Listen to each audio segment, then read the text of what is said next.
Welcome to EPG Pathshala.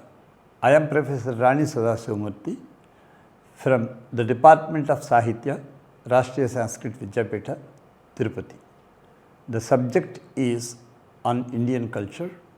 The paper is on Vedic, epic and Puranic culture of India, and here the present module deals with the ashrama system in Puranas. Ashrama is a great word dealing with different meanings in our ancient Indian scriptures, right from the Vedas, following them in the Dharmashastras, Itihasas, Puranas. Everywhere we have a great reference and preference to the word ashrama and the system of ashrama also. So, accordingly, this word ashrama has many meanings. The first one is the divisions of Indian way of life in our ancient Indian tradition. And accordingly, in our ancient Indian tradition, the life of every individual is divided into 4 stages. Each stage of life is called an ashram. The first stage is brahmacharya, and that is premarital stage. The second stage is garhastya or grihastha, that is the state of being a householder. After leading a life as a householder to a good extent, the grown up couple, they decide to go to the forest to continue their lonely life there. That is known as vanaprastha, that is third ashrama. And after leading a good length of time in the vanaprastha, the male person embraces monkhood, that is sannyasasrama. Like this, these 4 ashramas play a very major role in Indian life. This is the ashram system is a wonderful system in Indian culture, and it is a wonderful life management principle of our ancient India, which is being continued even today by the most of Indians. And the second meaning is ashram means hermitage. Generally, when we say that ashram is a hermitage, our picture that strikes in our mind is the idea will be about a small hut in which a single sage starts doing penance and 2 or 3 disciples around him and some domestic animals also around him. Such a scene is striking in our mind when the word ashram is heard. But in our ancient Indian system, ashram is different. Muninam dasasahasram yaha annapanadi poshanat adhyapayati viprarashihi asau kulapati smritaha. So, if it is called Vasishthashrama or Bharadwajashrama, there we can expect that it is a place where 10,000 people are dwelling, and all those 10,000 people are disciples being taught by 1,000 teachers, and those 1,000 teachers are under the control of one Kulapati, who is the chief of that ashram. If he is Bharadwaja, that ashram is Bharadwaja ashrama. If he is Vasishtha, that ashram is Vasishtha ashrama. If he is Valmiki, that ashram is Valmiki ashrama. Like this, in the name of the chief of that hermitage, the entire system is popularly known. This is the system of ashram, where 10,000 people learn different disciplines of knowledge. And here, in the present context, we take the word ashram in the meaning of divisions of Indian way of living. So, the 4 divisions of Indian life, these are considered as ashram in the present context. And now we concentrate on brahmacharya, According to Brahmacharya, Brahmachari Gurukule Vasandanto Gurorhitam Acharan Dasavan Nichaha Guru Sadhrada Sauhradaha. So here Brahmachari's qualities are explained. In the Brahmacharya, he should not claim his individuality. He is under the control of his Guru, and he is a man in making, and he is not a made man. He is not a ready man. And in a very tender age of 5 or 6 years age, he is kept in the ashram, admitted in the ashram by his parents. And ever since, all the care of that student is taken by the teacher. In this manner, this Brahmacharya begins in the life of every individual. So that Brahmachari Gurukule Vasam Dantaha Gurorhitam. He has to follow all the deeds according to the wish of the Guru and for the sake of the favor of the Guru only. And he should be a Danta. He should have control over all his desires, control over all his ways of behavior also. And Acharan Dasavannichaha Guru Sadhrada Sauhradaha. So that Brahmachari should behave according to the expectations of Guru, just like his servant.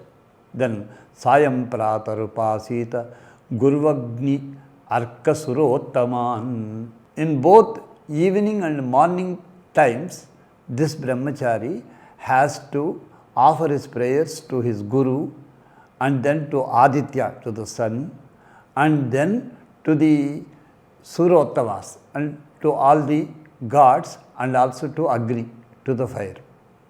So in this manner, he has to offer his prayers to all these four, to his Guru, to the fire god, to the sun, and also to all the gods. In this manner, every day he has to offer his prayers, so that some brilliance he will get. And then Sandhya Ubhecha Yatavak Japan Brahma Samahitaha.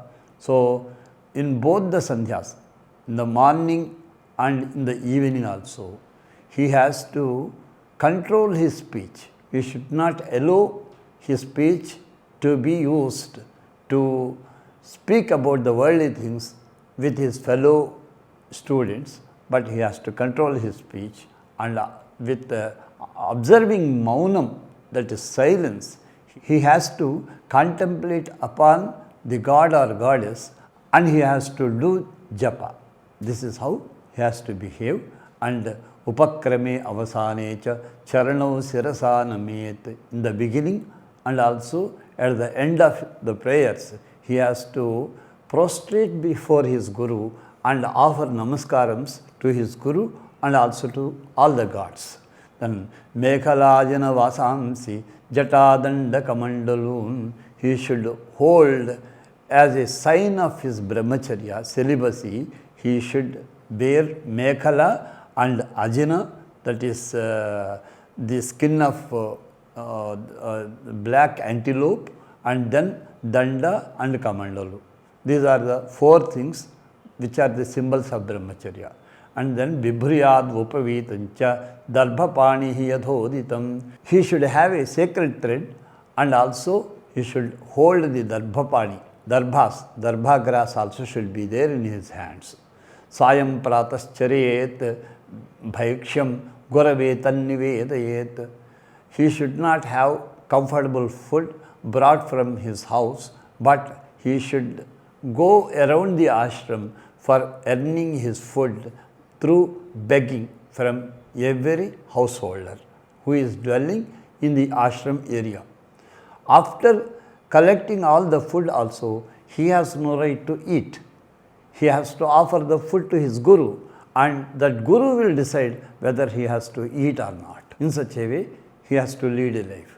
Bhunjita yadyanujñātah nochet upavaset kvachit. If Guru doesn't permit, he has to observe fasting. If Guru permits, he can eat. then Susilo, Mitabhuk, Dakshaha. These are the qualities which are being enumerated now, expected in a brahmachari, in a celibate, in a student of ashram. That is Susilaha, good character. Character is the first thing expected in a brahmachari. Then Mitabhuk, he should eat in limitations. There should be limit of food. Limited food only should be taken by him. And then Dakshaha, he is expected to be a skillful person in executing the worldly things also. And then Shraddhadhanaha, Jitendriyaha, he should show Shraddha, that is faith and concentration in learning. And also Jitendriyaha, he should have control over his senses. Then Yavadardham Vyavaharayet Strishu Stri Nirjiteshu cha, and he should be careful while dealing with women, and he should not allow himself to be in the association of women. Varjayet Pramadagatham Agrihastho Brihadvrataha. This vrata, that is brahmacharya, the first stage of life, is said to be the Brihadvrata, the greatest vrata, largest vrata, and very sincere vrata. For a person who wants to learn, he should not be in the contact of worldly things. That's why he should avoid the company of women, and he should avoid discussions about women. He should avoid all the thoughts about women also. That's why this is called Brihadvrata. Indriyani pramadhini harantyapyater manaha. The sense organs are very dangerous. They even drag away the concentration of yatis, that is sannyasis and monks. What to speak of poor bachelors who just begin their life. That's why bachelors should take care of their thoughts about women. And then Kesha prasadhanonmadha sanapanabhyanjana adhikam guru stribhiri yuvatibhihi karayennatmano yuva. So, while making straight the hair and while taking bath and other things, he should not take the help of the women of the ashram, and he should take bath by himself, and he should keep his hair straight by himself. That is Nanvagnihi Pramada Nama Gruta Kumbha Samah Puman. It is said in the Dharma Shastras that a woman is like fire and a man is like a pot with ghee. That's why if these two combine, great danger will take place. That's why as a brahmachari, he should not concentrate on women. Like that it was told. Sutama piraho jahyat anyadayavadardhakrit kalpayitvatmana yavat abhasamita vishwarah dvaitantavat na viramayet tato hyasya viparyayaha. So he should allow himself to be alone and aloof from the company of worldly matters and worldly things. So then Srag Gandha Lepa Alankaram Styajeyuhu Ye Brihadvrataha. This Brihadvratinaha, that means who follow this brahmacharya, should avoid wearing the srak, that is malas, garlands, and then gandha, applying the paste of sandal, that also should be avoided, and alankaras, he should not wear any kind of alankaras. These are all strictly prohibited from being worn by a brahmachari. And Ushitvevam Gurukule Dvijo Adhitya Avabudhyacha Trayim Sangopanishadam Yavadartham Yadabalam. So, this brahmachari, controlling himself like this, has to learn all the Vedas along the Upanishads. When the word Veda is told, he has to study the Samhitas, then Brahmanas, then Aranyakas, and finally Upanishads, which deal with the ultimate cause of the universe. And then Dattva Varam Anujñātah Guru Kamam Yadishvarah Gruham Vanam Va Pravishet Pravarjet Tatra Vavaset.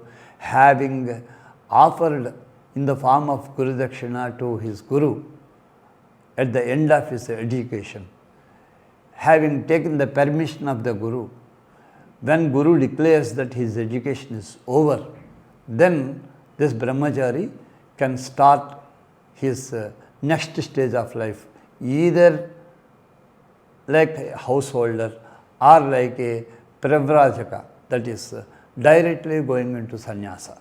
This also is permitted. So either of these two are given as the choice for a brahmachari. After this, we have the aspect or the second stage of life, that is about grihastha-ashrama. In the grihastha-ashrama, this is said to be the most important prime ashrama of every man's life, because in the grihastha-ashrama, grihasthas are the backbones of the entire system of Indian way of living. The entire social system of India depends on grihastha-ashrama. That's why grihasthas are given more and more responsibilities than more and more comforts. In the modern world, we feel that ancient Indian householders had lots of comforts. But ancient India has hundreds of restrictions to householders, and they didn't allow every householder to be free in behaving as they did wish.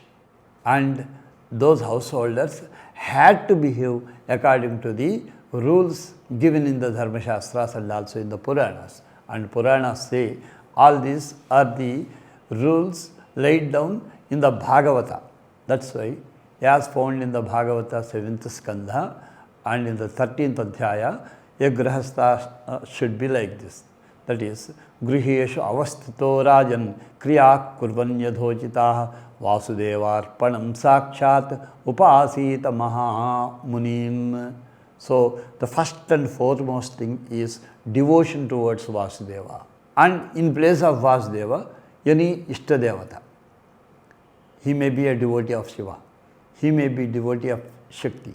He may be devotee of Ganesha. He may be devotee of Kumara. Like this, whomever he wants, he has to worship. Primarily, everyone used to worship Vasudeva. Even today, there are many devotees to the god Vasudeva or Vishnu. That's why Vasudevarpanam Sakshat, he has to submit his entire way of living to Vasudeva. He should not feel that he had freedom in living, and he always should think that he is under the control of Vasudeva. When we feel that we are under the control of the god, according to the belief in the Puranas and also as per the instructions in Dharma Shastra, there can be one divine caretaker in our life. That's why it avoids all our problems. That's why after that upasita mahamunin, to get required knowledge of leading a comfortable life in the world, the householder has to serve the maharshis, the sages. And Srinvan Bhagavato Abhikshnam Avatara Kathamritam Shraddadhano Yatha Kalam Upashanta Janavritaha. Devotion is of many kinds. That's why while serving the sages, he has to listen from those sages the great stories of Vasudeva so that his devotion can be strengthened. Then Satsangat Shanakai Sangam Atmajayam Atmajadishu Vimunchet Muchamaneshu Swayam Swapnavad Uthitaha. So, the more the devotion is strengthened, the less will be his attachment towards his own wife, his own house, and his own sons and his own children. Why should he maintain this? Because he is just a guest in the worldly life. At the end of his life, he has to go alone. That's why he should have a Vairagya way of life, finally. So, to lead himself to the life of Vairagya, slowly he should develop detachment towards his wife, children and worldly attachments. When he maintains such detachments, ultimately he can find comfort in leading a lonely life as a monk. That's why for this sake he has to lead all kinds of mamakara and ahankara. And yavadartham upasinah dehe gehe cha panditah virakto raktavat tatra nuloke naratamnyaset.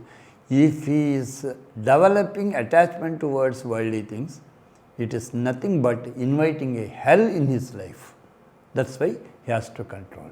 And jnatayah pitaro putraha bhratarah suhrudo apare, then yadvadanti yadichanti cha anumodeta nirmamaha. And during his householdership, he may be earning many things. And all those accumulations or possessions should be offered by him to his parents, to his brothers, to his children, to his wife, and to all his dependents without maintaining any mamakara. So when he can offer all those things, he can be free in his life ultimately. So divyam bhamauncha antariksham vittam achyuta nirmitam tatsarvam upayunjanaha etat kuriyat svato buddhaha. So there are three kinds of wealth earned by him. Divyam, one is in the form of punya, he earned a lot of wealth. That also should be distributed to all. And then bhaumam, the earthly wealth, that is in the form of land, in the form of house, in the form of cattle, in the form of gold and other things of wealth. All this is bhaumam. And then antariksham, that is in the form of rain and other things. The rain also is a kind of wealth according to our ancient system. Because of our good deeds, because of the yajnas we perform, we get rains. That's why all these kinds of wealth should be offered to his dependents without having any possessiveness towards the wealth. So this is yavad bhriyet jataram tavat sattvam hi dehinam adhikamyo abhimanyeta sahasteno dandamarhati. It is a wonderful concept of our ancient Indian system that our accumulation should be to that extent that which our stomach can accept to that time. More than that should not be possessed, should not be kept with us under our possession. So then if anybody accumulates more than what is required to feed him, all that is nothing else than a stolen money. That's why the person who maintains such accumulations is considered to be a thief. And then mrugostra kharamarkakhu sarisrupa khagam achikaha atmanaha putravat pashet thaireshamantaran kiyato iti. So whether it is a camel or a deer or a this one akhu, even a rat-like small creature, and even a snake, and even makshika, that is a housefly, all these things should be considered equally with his own children. Such love should be there towards all the animals also. Trivargam nati kruchrena bhajeta gruhamedyapi. And a gruhamedi should not exceed the limits of trivarga, that is dharma, artha and kama. And artha, wealth, what is accumulated by him should be according to this dharma, and the desire, the kama also should be within the limits of dharma. Dharma should be given prime importance in the householderhood. And siddhaihi yajna avasishtarthaihi kalpayet vrittimatmanaha. So he has to perform yajnas. This is again another wonderful concept in our ancient India, that whatever is offered by us in the form of the harvest in the yajna that showers our prayers towards the gods. This is also a kind of rain they consider. And when offerings are offered, the smoke which springs from the altar Homagunda through the various kinds of sticks we offer, sticks of different trees, and therefrom the smoke is accumulated and it allows for the formation of wonderful clouds which give us a wonderful rain. And when this kind of smoke is rained towards the sky and having formed into clouds, these clouds will in return give us abundant rain also for the well-being of the people. That's why yajna should be performed, and whatever is to be eaten, that should be the remaining of yajna. Yajna prasada should be eaten, and without offering to the gods, if anybody eats, it is a kind of stolen food. That's why a householder is recommended to perform yajnas. And Devan, Rishin, Bhutani, Pitrun, Atmanam, Anvaham, Swavritya, Gatavittena, Yajeta Purusham Prathako.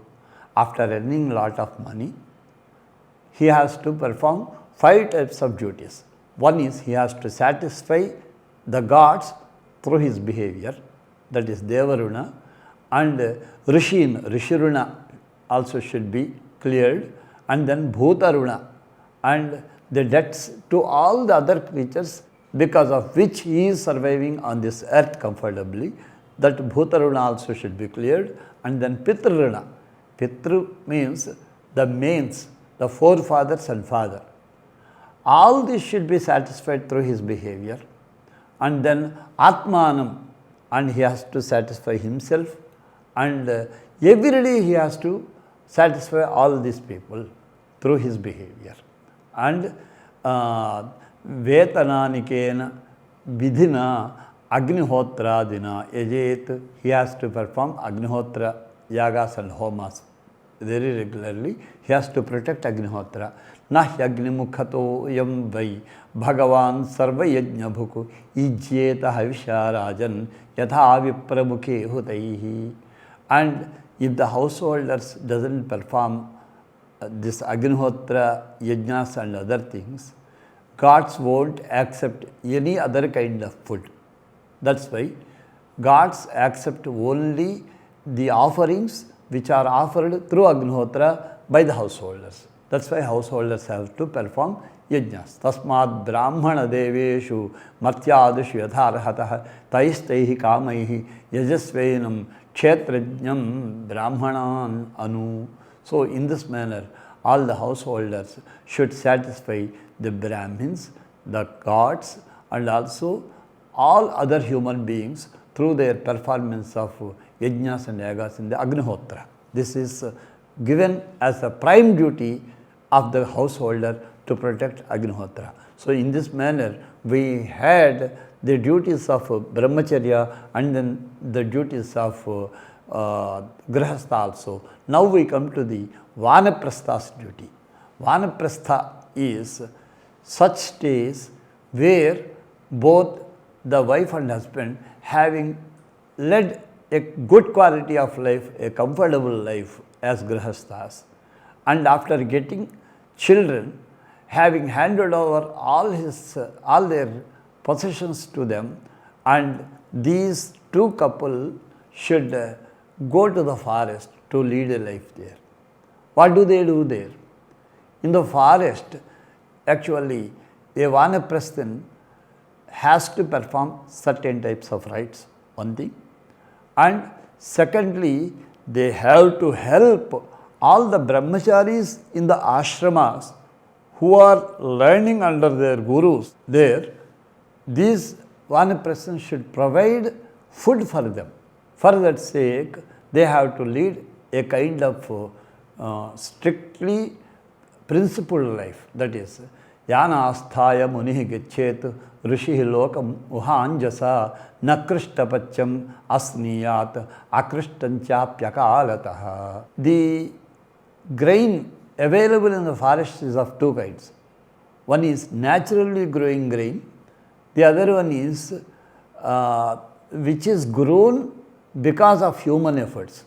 Whichever is grown because of human efforts is known as Krishtapachya, and which naturally grows, that is known as Akrishtapacha. This Akrishtapacha grains are called Nivaradhanya. They grow in the backyard of the house of the Vanaprastha. That's why every day they have to collect the paddy from Akrishtapacha, naturally grown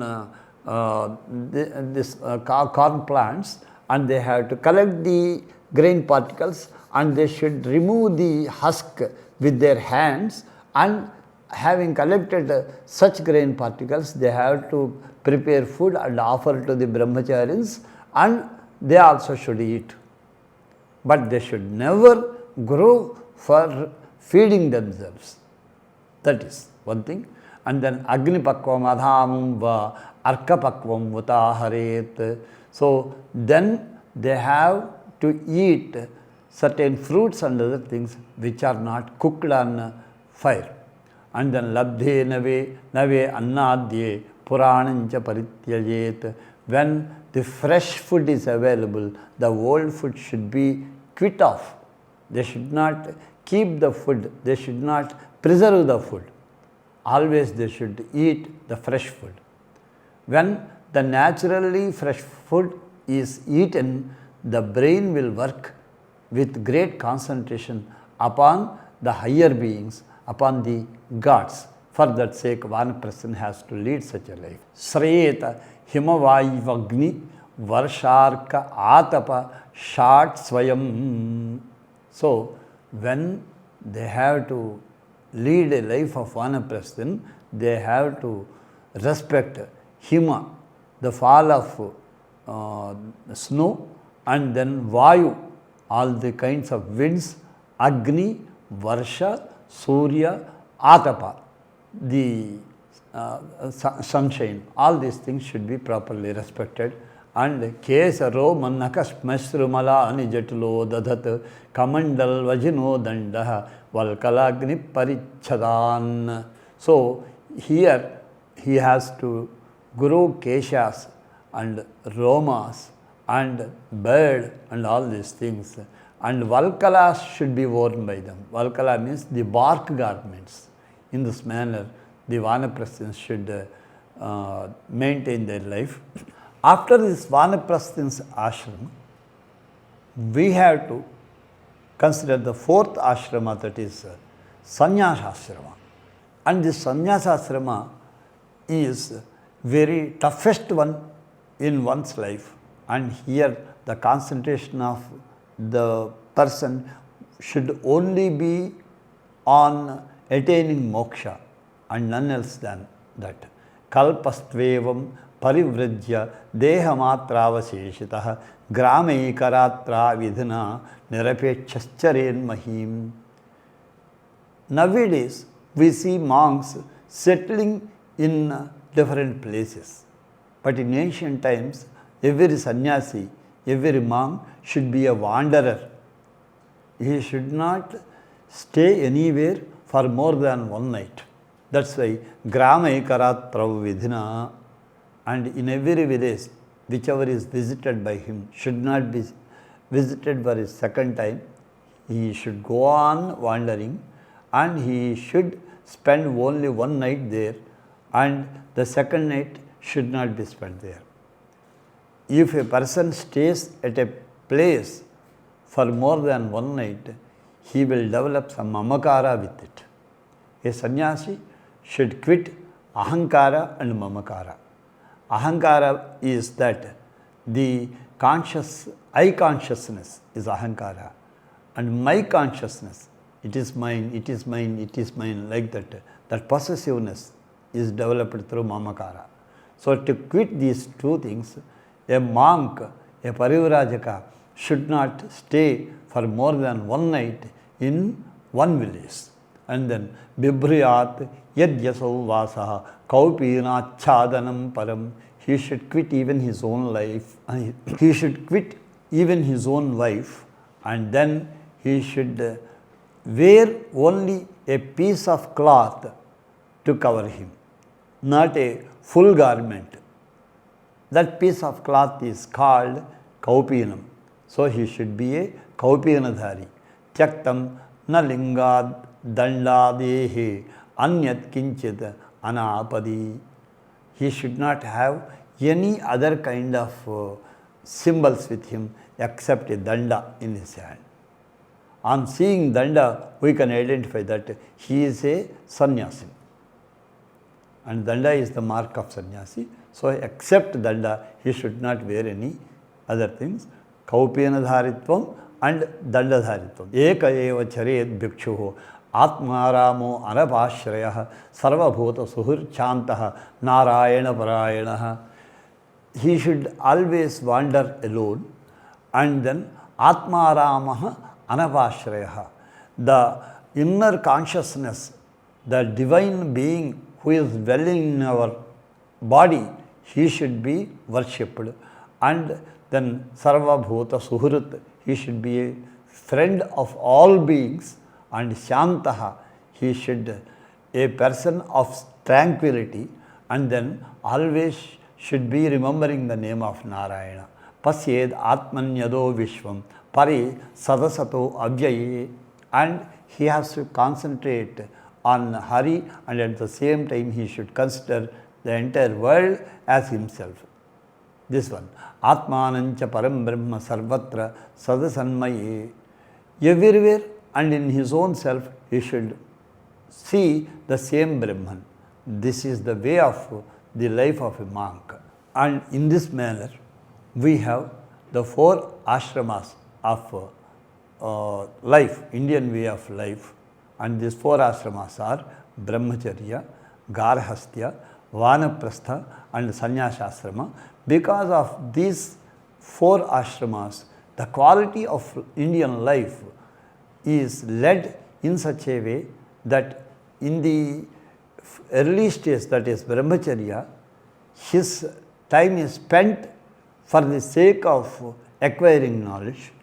In the householdership, his acquired knowledge is used for the development of the society.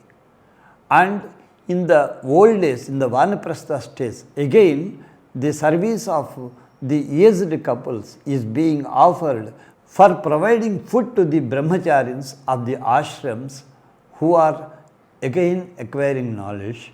And finally, without any selfishness, without any self-concentration, the person has to leave the world as a lonely person with all tranquility and with full contentment. In this manner, the wonderful way of life in Indian system is divided into 4 ashramas. This ashrama system is a gift to Indians, and even today this is afresh being protected by the Indian thinkers and Indian traditional people.